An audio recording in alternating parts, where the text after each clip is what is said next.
नमस्कार, बहुत स्वागत आपका इस खास पेशकश में। मैं हूं आपके साथ अवंतिका श्रीवास्तव। बाबा की प्रेम दीवानी, जी हां, बागेश्वर धाम के बाबा पंडित धीरेन्द्र शास्त्री की शादी की खबरें एक बार फिर से सुर्खियों में हैं।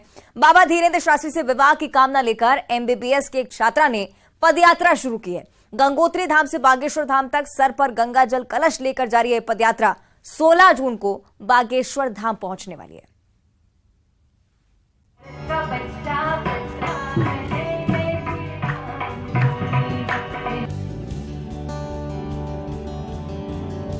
बाबा बागेश्वर की शादी एक बार फिर से सुर्खियों में आ गई है। शादी के बाद से ही वो दूरी बनाकर चलते हैं, लेकिन एक बार फिर ये सवाल उनके पीछे पड़ गया है, जिससे आसानी से बच पाना इस बार बाबा के लिए मुश्किल होने वाला है। ये हम इसलिए कह रहे हैं क्योंकि कोई है जिसके बारे में कहा जा रहा है कि वो बाबा बागेश्वर सरकार यानी पंडित धीरेन्द्र शास्त्री से ब्याह रचाने की हसरत दिल में पाले उनके धाम की तरफ कूच कर चुकी है। टीवी स्क्रीन पर भगवा कपड़ों में दिखाई दे रही ये हैं शिवरंजनी तिवारी। इनके बारे में कहा जा रहा है कि एक बड़ा संकल्प लेकर बाबा के दर पर पहुंचने वाली हैं। ये गंगोत्री धाम से सिर पर गंगा जल का कलश लेकर निकली हैं। 16 जून को शिवरंजनी बाबा बागेश्वर के दर पर पहुंच जाएंगी। शिवरंजनी से जब बाबा बागेश्वर से शादी की बात पूछी गई, तब उन्होंने बहुत ही गोलमोल जवाब दिया, लेकिन इतना जरूर कह दिया कि वो 16 जून को जब बागेश्वर धाम पहुंच जाएंगी, उसी के बाद इस रहस्य से पर्दा हटेगा। जब से मैंने ये गंगा कलश यात्रा स्टार्ट करी है गंगोत्री धाम से, जब से मैंने सब में कलश रखा है, तब से तरह तरह की ट्रोलिंग हो रही है हर न्यूज़ में। हर कोई कहता है कि मैंने ये कलश यात्रा इसलिए की है क्योंकि मैं मनचाहा वर पाने की कोशिश कर रही हूँ। कई लोग कह रहे हैं कि मैं अपने हाथों में फूलों की माला लेके जा रही हूँ, जो कि मैं पंडित धीरेन्द्र शास्त्री जी के गले में डालने वाली हूँ।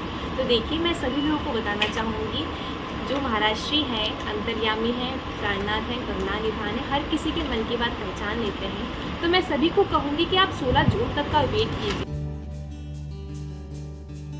खुद बाबा बागेश्वर यानी पंडित धीरेन्द्र कृष्ण शास्त्री कई बार अपनी शादी की बात से खंडन कर चुके हैं, लेकिन उनकी प्रशंसक शिवरंजनी तिवारी अपनी नई मंजिल की तरफ बढ़ चुकी हैं। इतना ही नहीं, शिवरंजनी पंडित धीरेन्द्र शास्त्री के लिए प्राणनाथ शब्द का भी जिक्र कर रही हैं। तो एक बार फिर सवाल हवा में तैर रहे हैं कि क्या शिवरंजनी बाबा बागेश्वर के साथ 7 जन्मों के बंधन में बंधना चाहती हैं? क्या वो उन्हें अपना जीवन साथी बनाने की कामना रखती हैं? क्या 16 जून को बाबा बागेश्वर धाम में कुछ बड़ा होने जा रहा है? क्या 16 जून को ही बाबा की शादी के पीछे की सच्चाई से पर्दा उठ जाएगा? 16 जून को हम सभी लोग महाराष्ट्र के साथ में लाइव होंगे, तो वहाँ से वो खुद ही मेरे मन की बात पढ़ के बता देंगे कि मैंने ये यात्रा क्यों निकाली है। तो सभी लोग मुझे देखते रहिए, सर्च करते रहिए शिवरंजनी। अपनी यात्रा के दौरान शिवरंजनी चित्रकूट के संतोषी अखाड़ा पहुंची। परिसर में भजन मंडली भी सजाई। अपने दिल में मनोकामना लिए साधु संतों का आशीर्वाद भी लिया।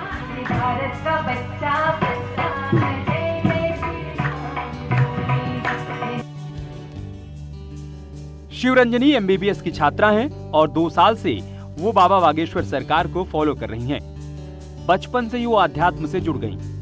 4 साल की उम्र से वो भजन गा रही हैं और 8 साल तक संगीत की शिक्षा भी ली है। मैं कुछ भी नहीं कहूंगी, जो भी बताएंगे हमारे महाराष्ट्र बताएंगे, मैं क्यों कुछ कहूँ। बागेश्वर धाम सरकार धीरेन्द्र शास्त्री किसी परिचय के मोहताज नहीं। देश दुनिया में उनके करोड़ों की संख्या में फैन है। उनका दिव्य दरबार पूरे देश में लग रहा है, जिससे हर तरफ उनके दरबार की धूम है। बाबा हिंदू राष्ट्र का संकल्प लेकर देश भर में घूम रहे हैं, लेकिन उनके फैंस में उनके प्रति जबरदस्त दीवानगी देखने को मिल रही है। शिवरंजनी तिवारी भी उनके दरबार में जाने की तमन्ना रखती हैं। 16 जून को बाबा के दरबार में फिर कुछ बड़ा होने के आसार हैं, क्योंकि बाबा बागेश्वर सरकार के साथ शिवरंजनी की कथित शादी पर 16 जून को सच सामने आएगा। चित्रकूट से अखिलेश सोनकर की रिपोर्ट, न्यूज़ 18।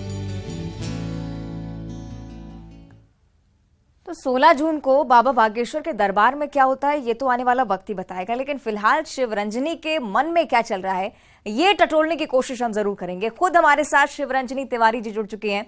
शिवरंजनी, बहुत स्वागत करती हूँ आपका मैं न्यूज़ 18 पर। और पंडित धीरेन्द्र कृष्ण शास्त्री से जुड़ा हुआ हर एक व्यक्ति आपको सुनना चाहता है और उतनी ही उत्सुकता से हम भी ये जानना चाहते हैं कि शिव रंजनी तिवारी के मन में क्या है और क्या उद्देश्य है इस कलश यात्रा का। बहुत बहुत धन्यवाद। जय श्री बागेश्वर धाम की, जय श्री सन्यासी बाबा की, पंडित धीरेन्द्र कृष्ण शास्त्री जी महाराज की जय हो। तो देखिए, जितनी भी सब बातें चल रही है, मैं शादी करने जा रही हूँ, शादी का रिश्ता लेके जा रही हूँ, मनचाहा वर पाने के लिए तपस्या कर रही हूँ, इन सभी बातों में जितनी भी सच्चाई है सारी क्लियरिटी हो जाएगी 16 जून को, जब पूज्य महाराज जी से मेरी मुलाकात होगी। देखिए शिवरंजनी जी, आप कितने भी गोलमोल जवाब दे लीजिए, हम लेकिन अड़े हुए हैं, पीछे नहीं हटेंगे। ये निश्चित तौर पर शुरुआत से ही कहा जा रहा है शिवरंजनी कि जैसे ही आपने पदयात्रा शुरू की, यही मकसद था कि आप फूलों की माला लेकर निकली हैं। हो सकता है कि पंडित धीरेन्द्र कृष्ण शास्त्री को वर स्वरूप में पाना चाहती हूँ, लेकिन चूंकि आपने अपने एक बयान में उन्हें प्राणनाथ भी कहा है, इसलिए कहीं ना कहीं हमें और ज्यादा विश्वास होता जा रहा है। क्या इस और संकेत आपकी तरफ से कुछ ना कुछ तो कहिए।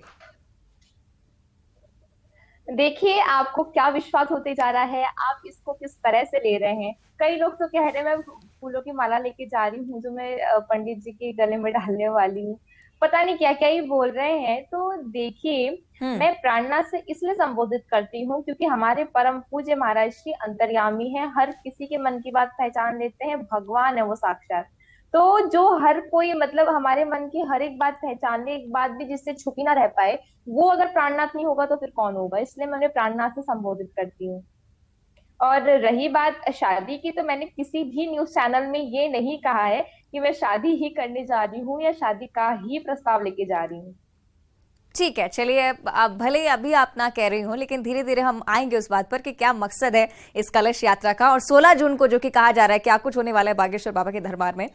फिलहाल शिवरंजनी जी, हम ये समझना चाहेंगे, एमबीबीएस की आप छात्रा हैं, अपने जीवन से जुड़ी कुछ बातें हमारे साथ भी साझा करिए। एमबीबीएस की छात्रा हैं, पढ़ाई चल रही है, कंप्लीट हो चुकी है, आगे क्या कुछ करना चाहती हैं? देखिए, मैं एमबीबीएस परसुइंग हूँ और मैं बताना चाहूंगी, मैं बचपन से ही भगवान में बहुत विश्वास रखती हूँ। जब मैं करीब 4 साल की थी तब से मैं भागवत कथा और भजन संध्या, राम कथा, तमाम सभी प्रोग्राम्स करती आ रही हूँ। क्योंकि जो हमारी फैमिली है वो परम पूज्य गुरुदेव जगत गुरु शंकराचार्य स्वामी स्वरूपानंद जी महाराज के परिवार से ताल्लुक रखती है। जो मेरे पिताश्री है वो परम पूज्य जगत गुरु शंकराचार्य जी महाराज के भतीजे हैं। तो इसलिए शंकराचार्य जी महाराज का हमारी फैमिली में बहुत बड़ा रोल रहा। मैं अपनी दादा दादी के समय से घर में आध्यात्मिक वातावरण देखती आ रही थी, इसलिए बचपन से मैं भी बहुत ज्यादा धार्मिक हूँ। और मैंने अपनी 8 साल की हिंदुस्तानी गायन में डिप्लोमा भी किया है, मैंने शिक्षा ली है एशिया नंबर 1 संगीत महानगरी खैरागढ़ से, और वहां की मैं फर्स्ट ऑफ मेरिट थी। निश्चित, और बहुत अच्छी उपलब्धियां आपके नाम शिवरंजनी हैं। कहीं ना कहीं अध्यात्म से जुड़ाव ये कहीं ना कहीं मिसाल भी पेश करता है शिवरंजनी, जब आपका नाम लिया जाता है कि अध्यात्म के साथ साथ मॉडर्नाइज्ड कल्चर के साथ साथ आगे बढ़ना। एमबीबीएस की छात्रा होकर अध्यात्म से इतना जुड़ाव रखना बहुत अच्छी बात है। ये भी जानना चाहेंगे कि जिस तरह से युवाओं में आजकल हम देख रहे हैं अध्यात्म को लेकर उतना जुड़ाव नहीं रहता, सनातन परंपराओं को लेकर जरूर बड़ी बड़ी बातें कही जाती हैं, लेकिन शायद उतना ज्ञान नहीं रहता। क्या सोचते हैं आप इस बारे में? मुझे जो इस बारे में लगता है कि जैसे मैं आजकल देख रही हूँ, जो जैसे हम मैक्सिमम घरों में जाते हैं और मेरी यात्रा में से मैं बहुत सारे लोगों से जुड़ती चली कि आफ्टर ऑल में 1100 किलोमीटर के करीब पद यात्रा हो चुकी है हमारी। और जहाँ पर प्रेजेंटली अभी हम हैं भरतकूप में, हम लोग चित्रकूट से प्रस्थान कर चुके हैं, वहां से कुछ 22-25 किलोमीटर आगे आ गए हैं भरतकूप में। यहाँ से जहाँ पर हम प्रेजेंटली हैं, जहाँ से मैं लाइव हूँ, यहाँ से बागेश्वर धाम करीब 150 किलोमीटर के आसपास है, ऐसा बताया जा रहा है। तो जैसे कि इतनी लंबी मेरी यात्रा में मैं जिन जिन लोगों से मिली और जिस तरह का मुझे बेसिक कमी लगी इसके लिए, तो मैं ये कहना चाहूंगी, आजकल लोग जो बहुत ज्यादा मॉडर्न कल्चर की तरफ जा रहे हैं, या साफ शब्दों में कहा जाए तो वेस्टर्न कल्चर की तरफ जा रहे हैं। अपने आप को नास्तिक कहने में, हम भगवान में आस्था नहीं रखते, भगवान जैसी कोई चीज नहीं होती, किसने देखा, और इन सभी बातों में जो अपने आप को समझते हैं कि हम बहुत ज्यादा टैलेंटेड दिख रहे हैं और ये कह सकते हैं हम बहुत ज्यादा मॉडर्न दिख रहे हैं, ये बेसिकली घर के छोटे छोटे बच्चों में बहुत ज्यादा बातें प्रभाव डाल रही हैं।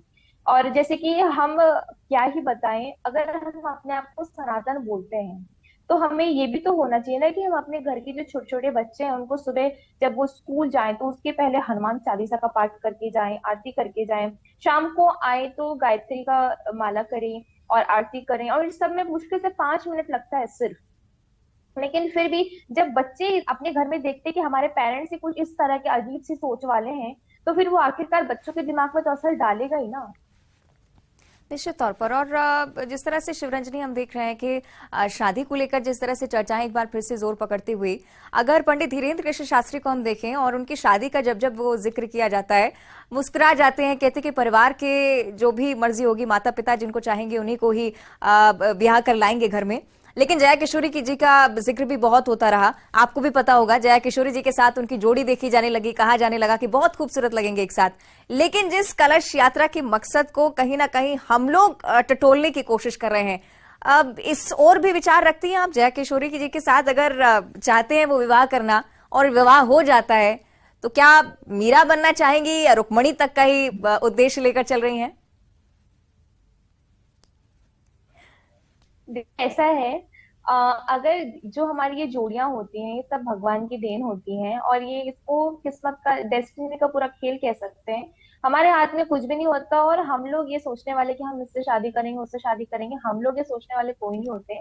और मुझे लगता है कि हम लोगों के पास में राइट्स भी नहीं है, क्योंकि अगर हम सनातनी हैं तो हमारे हिंदू धर्म में अभी से नहीं, भगवान श्री राम जी के समय से शादी विवाह पर जो भी चर्चा होती है वो माता पिता गुरुदेव करते हैं। तो इसमें तो मुझे ऐसा लगता है कि हम लोगों का सोचने का कुछ मतलब अधिकार ही नहीं है, हमें मिला ही नहीं है। और ये सब जो फैसले होते हैं हमारे घर के बड़े लोग करते हैं। और रही बात की, अगर जया किशोरी जी का अगर परम पूज्य महाराज जी से विवाह हो जाता है, तो आपने एक इंटरव्यू उनका देखा भी होगा, उसमें उन्होंने उनको बहन कहा है। लेकिन अगर हो जाता है, देखिए जो भी आगे बालाजी की इच्छा होगी, मुझे तो नहीं पता, और मैंने ऐसा कहीं नहीं कहा है कि मैं शादी करने जा रही हूँ। तो जो भी आगे होगा वो सब बालाजी की कृपा ही होगी। चलिए, बहुत समझदारी से आपने इसका जवाब दिया, ये हम देख पा रहे हैं। शिवरंजनी जी, चूंकि बाबा बागेश्वर का आप जिक्र कर रही हैं, अध्यात्म से आपका जुड़ाव काफी है, ये भी जानना चाहूंगी कि पंडित धीरेन्द्र कृष्ण शास्त्री में ऐसी कौन सी बातें हैं जो आपको इतनी ज्यादा प्रभावित करती हैं?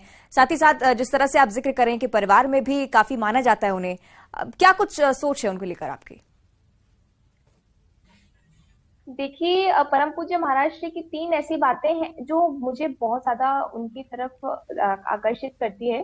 सबसे पहली तो वो जिस तरह से सनातन धर्म का परचम बुलंद कर रहे हैं, ये बहुत ही ज्यादा बड़ी बात है।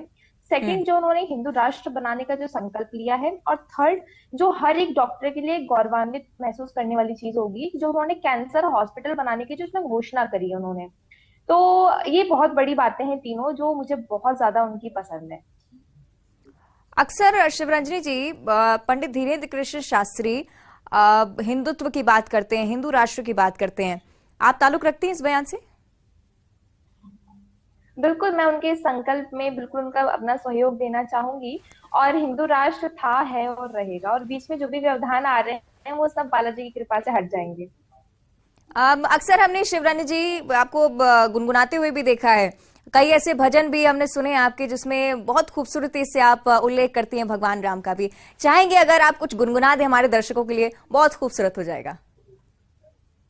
बिल्कुल, अवश्य मैं सुनाना चाहूंगी। जब से मैं बागेश्वर धाम से जुड़ी हूँ, मैं करीब 2021 से उनको फॉलो कर रही हूँ, और लिटरली मैं अपना पर्सनल एक्सपीरियंस बता रही हूँ। जब से मैं बागेश्वर धाम सरकार से जुड़ी हूँ, उनमें मैंने अपनी आस्था जोड़ी है, मेरी लाइफ ना टोटली चेंज हो गई। मैंने कुछ अपने पर्सनल लाइफ एक्सपीरियंस किए हैं इन दो सालों में, तो मैं उसके लिए एक भजन डिनोट करना चाहूंगी। बिल्कुल।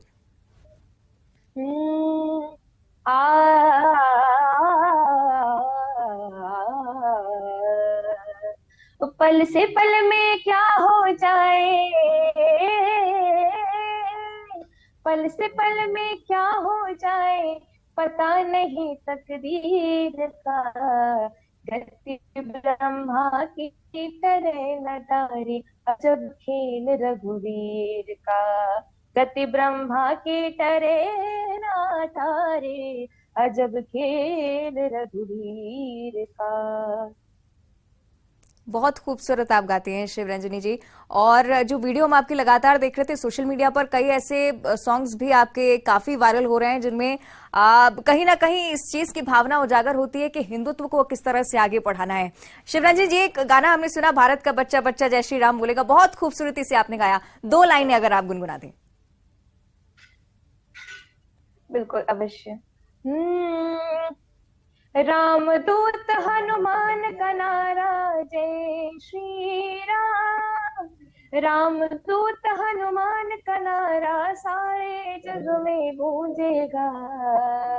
मेरे भारत का बच्चा बच्चा जय जय श्री राम बोलेगा। मेरे भारत का बच्चा बच्चा जय जय श्री राम बोलेगा। बहुत खूबसूरती से पेश करती हैं आप शिवरंजनी जी।